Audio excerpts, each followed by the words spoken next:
Morning, beshies. It's now 7:06 a.m. Breakfast tayo. Walang pasok si Hub. So, meron kaming coffee, may egg, may pandesal. Binili ng anak ko nung nag-jogging siya. And meron tayo ditong butter. Para sa lunch namin today, ayan, mag-i-air fry ako ng pork belly. So, papakuluan ko lang muna to. Nilagyan ko to ng water, ng sibuyas, tinimplahan ko ng mga pampalasa. And ilalaga ko lang siya and palalambutin ko yung pork. Ayan, binabali-baliktad ko siya from time to time para ma-even yung luto niya. After ko siyang ilaga, pinalamig ko lang and then pinasok ko muna siya sa rep. Nung malapit na kami mag-lunch, ayan, nilagyan ko lang ulit siya ng salt, pepper, tsaka ng mga onion powder.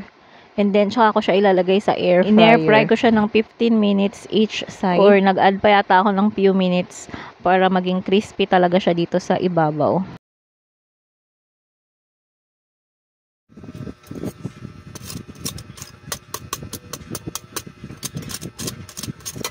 And ayan, tingnan nyo. Okay na ako dyan. Crispy na siya. Tapos, pinachop ko lang yan kay Hubs. Konti lang yan. 3 lang naman kaming magla-lunch. Worth 190 pesos lang yan na pork belly. So, ayun. Magla-lunch na kami. Happy tummy na naman tayo. Pakinggan nyo kung gaano siya ka-crispy.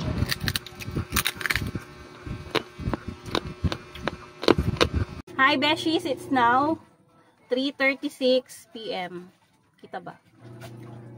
And 3:36 p.m. na. Galing na ako kay Sisi. Ginawa na namin yung mga orders niya sa Shopee. Actually, hindi pa natapos. Pero, yun. Masama yung pakiramdam niya. Magre-relax muna siya. Matutulog daw muna siya. And, today is Sunday nga pala, December. Ano ba ngayon? December 10. Today is Sunday, December 10. So, hapon na. Ang dami ko pang gagawin. Yung vlogmas natin for today, hindi ko pa tapos i-edit. Yung lababo ko, tambak pa. Ang dami ko pang gagawin. May mga trabaho pa akong kailangang tapusin. But yeah. Tuloy ko lang yung mga gagawin ko. Tatapusin ko lang yung mga kailangan kong tapusin. And then, I'll be back later. So nga pala, medyo nahihirapan na ako dito sa vlogmas natin, no? Ang hirap mag daily vlogs. Puro walang kwenta yung mga uploads natin. So I was thinking, kung yung natitirang vlogmas natin is magko-content na lang ako like makeups, skincare and everything, kung ano yung pwede kong ma-share sa inyo. So, susubukan ko. Kasi talaga, ano lang ako, 1 day ahead lang yata ako sa vlogmas natin or 2 days ahead. And everyday, kailangan ko mag-edit ng mag-edit. Well, so, yun. Ginusto ko naman tong vlogmas na to. So, hindi ako dapat magreklamo. Sinishare ko lang sa inyo na baka yung mga next or mga following vlogmas natin or yung half ng vlogmas natin, hindi tayo magde-daily vlogs. So, I was thinking kung alternate ko daily vlogs tsaka something, content na pwede kong i-share sa inyo, yung magugustuhan nyo naman, makakatulong sa inyo and everything. But, susubukan ko. Mga nag-iisip pa ako ng mga i-content ko for the next days until Christmas. So, yeah. So yun, gagawin ko na muna. Marami pa akong gawain. Marami pa akong kailangan tapusin. And actually, yung tikluping ko, matagal nang naghihintay sa akin. No? Nagpa-pile up na lang nang nagpa-pile up yung mga tikluping kong damit. Hindi ko pa rin sila natitiklop. So yun. So ayan ang ating hugasin. Makalat ang lababo. So hugasan ko muna yan. Para mabawasan na yung mga gagawin ko.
Eto around 4:20 PM na ng hapon.